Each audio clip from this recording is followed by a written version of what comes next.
Welcome to my dear friend. आज की इस वीडियो में हम लोग पढ़ने वाले बिहार बीएलएड का मोस्ट इंपॉर्टेंट क्वेश्चन जो कि एग्जाम में हर एक बार पूछा जाता है और ये प्रीवियस ईयर क्वेश्चन है जो डायरेक्ट पूछा जाता है। सबसे पहला क्वेश्चन है चूज़ द करेक्ट पंक्चुएशन।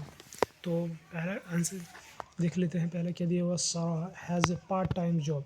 दोनों सेंटेंस सेम है तो बीच में नहीं लगेगा। सारा has a part time job, तो ये सही हो जाएगा। देखिए ये क्या है, सेमी कॉलन। सेमी कॉलन का यूज़ वहाँ पे होता है जहाँ पे एंड से जोड़ने के लिए, दो इंडिपेंडेंट सेंटेंस को जोड़ने के लिए। तो यहाँ पे इंडिपेंडेंट सेंटेंस नहीं है, यहाँ सेंटेंस एक ही है, तो ऑप्शन नंबर बी हम लोग का राइट आंसर हो जाएगा। ठीक है, अब हम लोग नेक्स्ट क्वेश्चन देख लेते हैं। Pick out the non finite verb in the sentence. You need to stop making so much noise. आपको ज़रूरत है कि ज़्यादा नॉइज़ नहीं मचाए। तो इसका देखिए टू स्टॉप हो जाएगा। Option number B is the right answer हो जाएगा। नेक्स्ट क्वेश्चन देख लेते हैं। Which of the following can be taken to the synonyms of obstreperous. तो इसका हो जाएगा डिसरोप्टिव। ठीक है, तो option number C is the right answer हो जाएगा।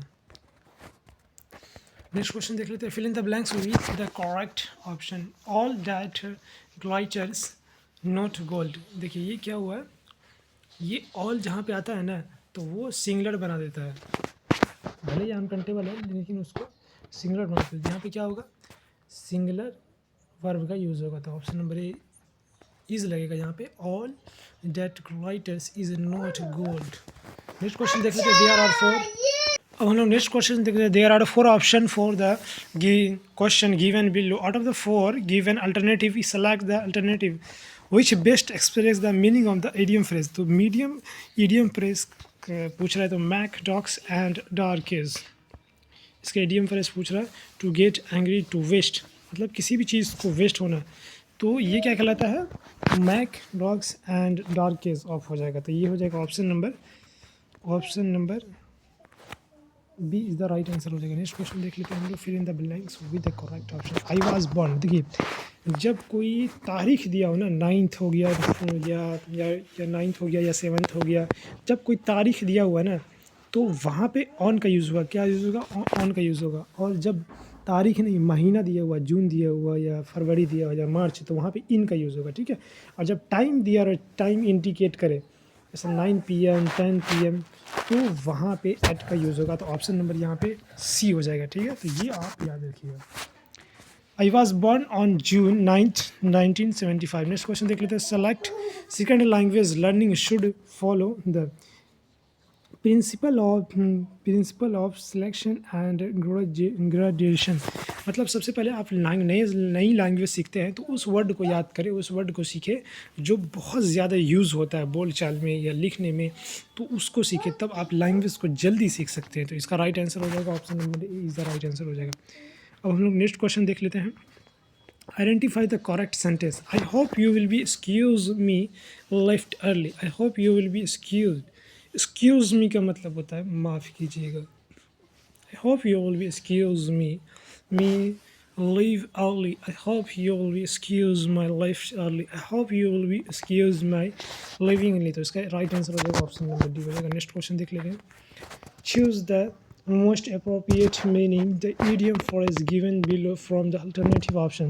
A watched a put never boils. तो इसका मतलब होता है जब किसी चीज़ का आप इंतज़ार करते हैं तो आपको लगता है कि समय बहुत जल्दी नहीं कट रहा, मतलब बहुत देर से कट रहा है, तो ऐसा होता नहीं है, जो कि नॉर्मल होता है। इसका राइट आंसर हो जाएगा desperate anticipation max time dark on. ठीक है, आपको लगेगा कि टाइम बहुत ज़्यादा हो गया, मतलब जल्दी नहीं कट रहा है लेकिन नॉर्मल होता है।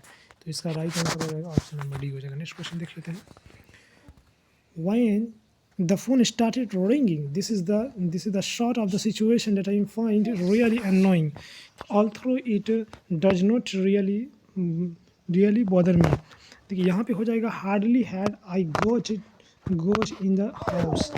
जैसे ही मैं घर में पहुँची, मतलब मैं किसी तरह घर में पहुँची, जैसे ही मैं घर में पहुँची, तो देखिए जब हार्डली के बाद वैन का भी यूज़ होता है, वैसे ही मेरा फ़ोन बजने लगा। This is the short situation, मतलब बहुत कम समय था, that I find really annoying. ठीक है, इसका राइट आंसर हो जाएगा ऑप्शन नंबर सी हो जाएगा। हार्डली के बाद वैन का यूज़ होता है। नेक्स्ट क्वेश्चन देख लेते हैं। Fill in the blanks with the suitable form of the verb. The noise baby walk off. तो ये क्या हो जाएगा, टू हीयर नहीं होगा, हेयर्ड मतलब पास्ट से, तो पास्ट यहाँ पर नहीं होगा, हेयर्स प्रेजेंट है, लेकिन यहाँ पे क्या होगा, हियरिंग मतलब कंटिन्यूसली कोई चीज़ हो रहा है, तो hearing the noise baby walk up हो जाएगा, इसका राइट आंसर हो जाएगा हियरिंग, जो लगातार हो रहा है। नेक्स्ट क्वेश्चन देख लेते हैं, fill in the blanks with suitable cursive device that work very hard for us. He can tricks us to go around the world in the future.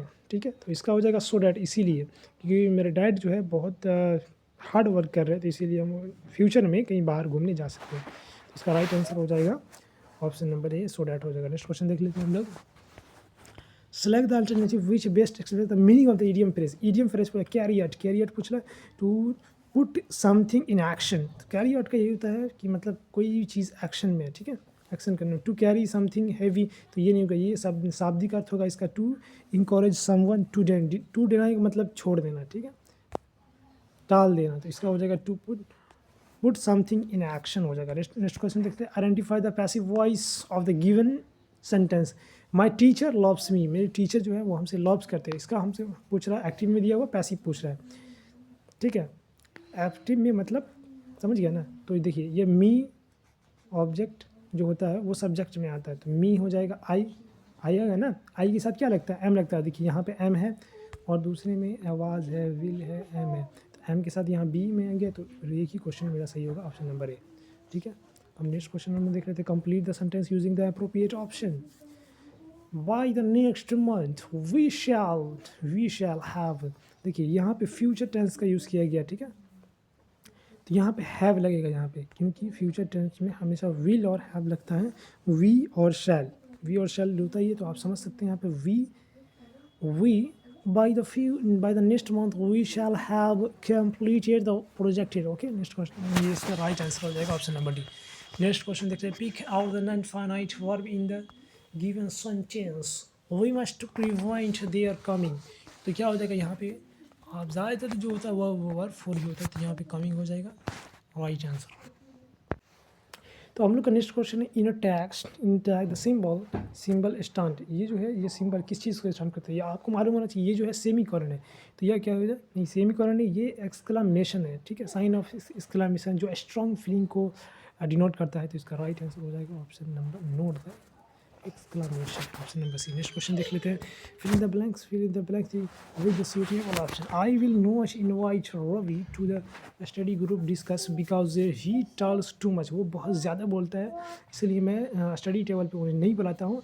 My friend do not like this, तो यहाँ पर देखिए comparison, दो चार आदमी में comparison किया जा रहा है, तो यहाँ पे क्या लगेगा, फर्दर मोर लग जाएगा, ओके।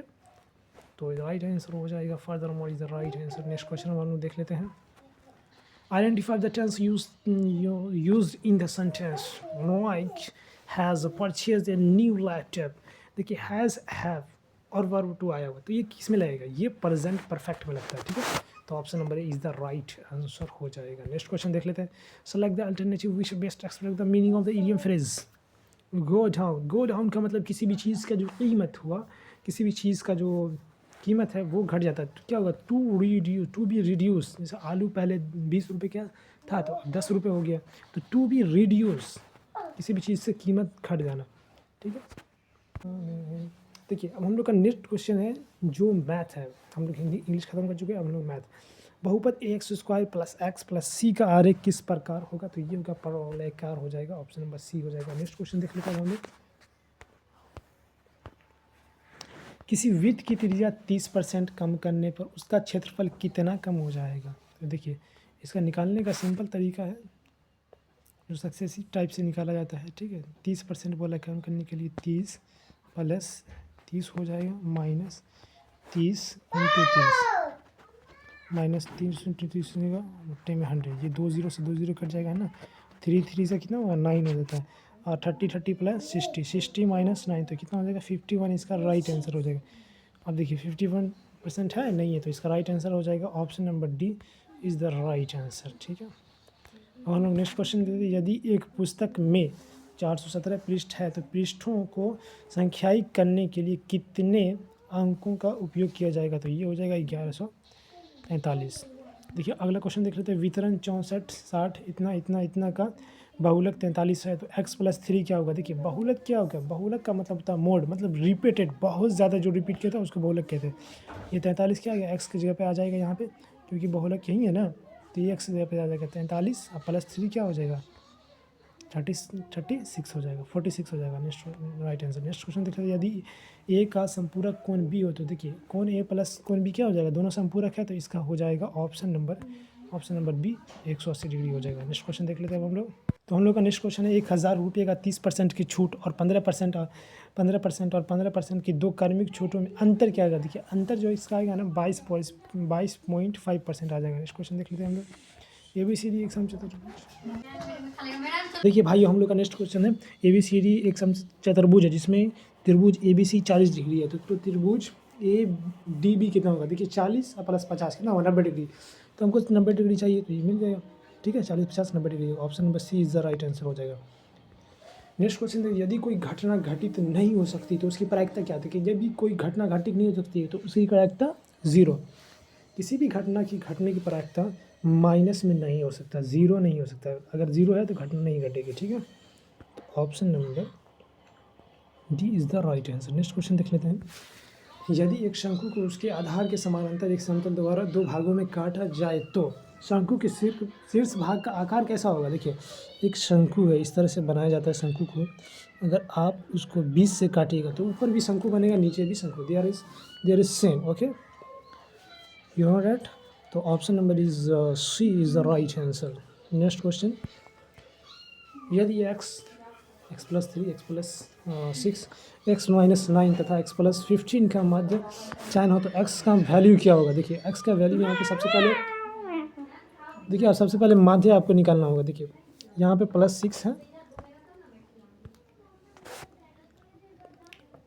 यहाँ पे देखिए माइनस 9 है और ये दोनों माइनस, ये माइनस माइनस दोनों से कट जाएगा और यहाँ पे प्लस 15 है।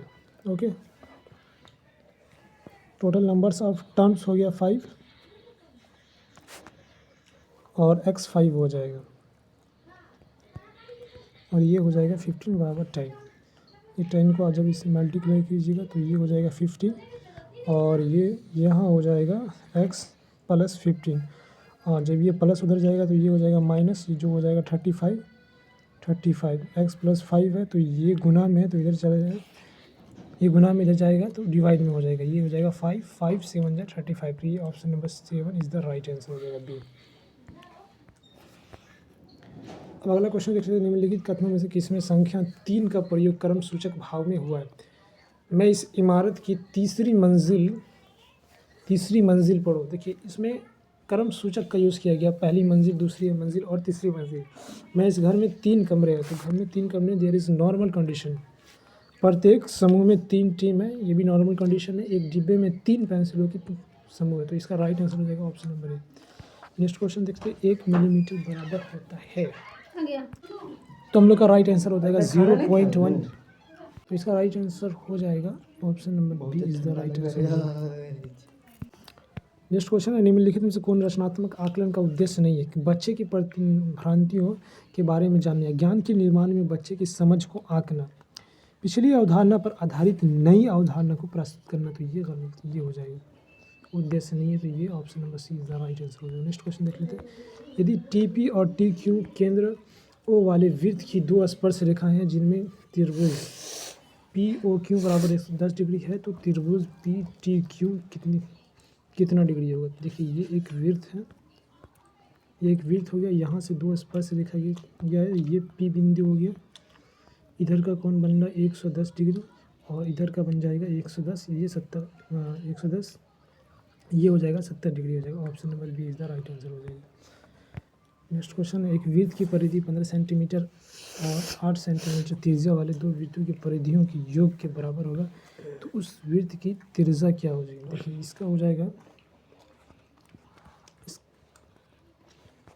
R1 प्लस R2 हो जाएगा, दोनों त्रिज्या को आप जोड़ दीजिएगा, 15 8 23 हो जाएगा। Option number B is the right answer हो जाएगा। नेक्स्ट क्वेश्चन देखिए, किसी स्थिति में किसी त्रिभुज का क्षेत्रफल शून्य होता है। जब त्रिभुज संरेखीय हो तो वो शून्य होता है उसके। नेक्स्ट क्वेश्चन है, वास्तव में दीर्घ विभाजन किए बिना बताएं कि क्या निम्नलिखित परिमेय संख्या का शांत दशमलव प्रसार और अशांत दशमलव प्रसार होगा। तो देखिए इसमें जो क्या होता है, जब संख्या p बट्टा क्यू में होता है तो p बट्टा क्यू का जो रूप होता है उसमें 2 के पावर m होना चाहिए और और जो 5 का पावर होता है उसमें भी m होना चाहिए। ओके, तब शांत होता है। तो ये देखिए यहाँ पे है, ये सही होगा, दोनों शांत पड़ जाएगा, ये शांत हो जाएगा और ये भी शांत, ये 3 से 3 कट जाएगा और ये भी शांत हो जाएगा। नीचे में ये देखिए, ये 3 से 3 कटेगा, ये शांत है, लेकिन ये भी देखिए ये भी शांत है, तो ये ऑप्शन गलत हो जाएगा, तो ये भी गलत हो जाएगा, ये भी गलत हो जाएगा। तो ऑप्शन नंबर ये इज़ द राइट आंसर हो जाएगा। नेक्स्ट क्वेश्चन हम लोगों का, राज को 35% छूट पर एक नई कुर्सी मिली। यदि राज को कोई छूट नहीं मिलता तो राज को 224 का भुगतान करना पड़ता। राज की कुर्सी लेने की कितना भुगतान पड़ता है? इसका राइट आंसर हो जाएगा ऑप्शन नंबर ए। यदि दो समरूप त्रिभुजों के क्षेत्रफल का अनुपात बराबर होगा तो उनकी संगत भुजाओं का अनुपात का वर्ग करने पर, ठीक है, घन नहीं होगा, वर्गमूल नहीं होगा और दुगुना भी नहीं होगा, वर्ग करना पड़ेगा।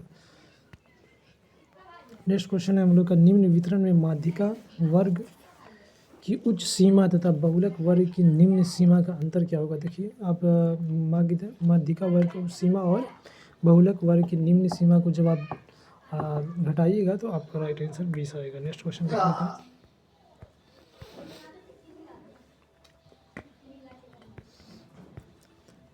टू 234 के अभाज्य गुणनखंड में 3 का अधिकतम घात, इसका अधिकतम घात हो जाएगा, आप जब इसको एलसीएम से निकालिएगा 234 को तो इसका अधिकतम घात जो होगा वो 2 ही होगा। नेक्स्ट क्वेश्चन है, यदि दो गोलीय क्षेत्रों के पृष्ठीय क्षेत्रफल 16:9 के अनुपात में है तो उसके आयतन का अनुपात क्या होगा?